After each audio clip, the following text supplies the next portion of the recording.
Hari ni makan dekat tempat arwah ADG. Dekat PJ. Ini memang tempat legend juga ni. Sebab apa dia punya makanan dia ayam bakar ADG orang kata. ADG mak atas tu ADG Tapi sekarang ni nak kena makan ayam bakar. Orang diet kita pun boleh makan diet. Sekejap kita tengok apa lagi dia punya masakan. Okey, kita ada ayam bakar, nasi ayam bakar, wasop, lepas tu kita ada timun, ada ini memang saya minat ni. Sayur ni ini boleh dikatakan makanan diet. Boleh kata memang makanan banyak bodybuilder semua tu. Kalau nak bertanding makan kat sini. Dah cukup. Okey, kicap ni best, sedap. Tapi cuma tinggal lagi dia ada berminyak sikit je. Tapi tak apalah, saya tak ada apa-apa target kan. Saya makan. Yang nak makan saya makan. Okey, sayur ni memang favourite saya lah. Best. Sayur ni kira macam kita punya fiber lah.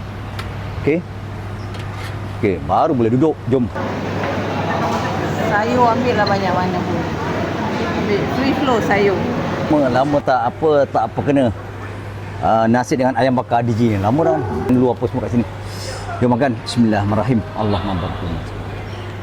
Makan.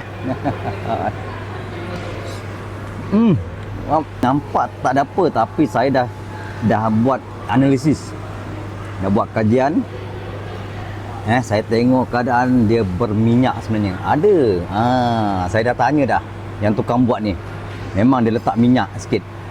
Sebab tu nampak belinang minyak dia tu boleh tahu.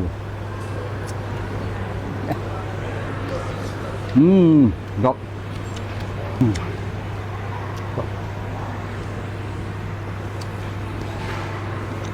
Tahan, pedas juga.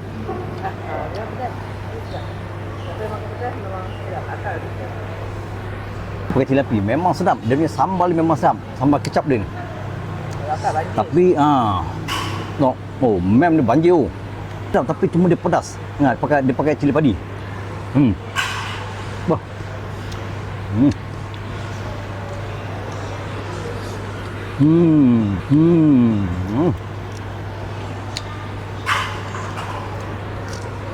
Okey guys, rasa siapa-siapa nak perkena nasi kosong, salad dengan ayam bakar ADG ni cari je, waste je.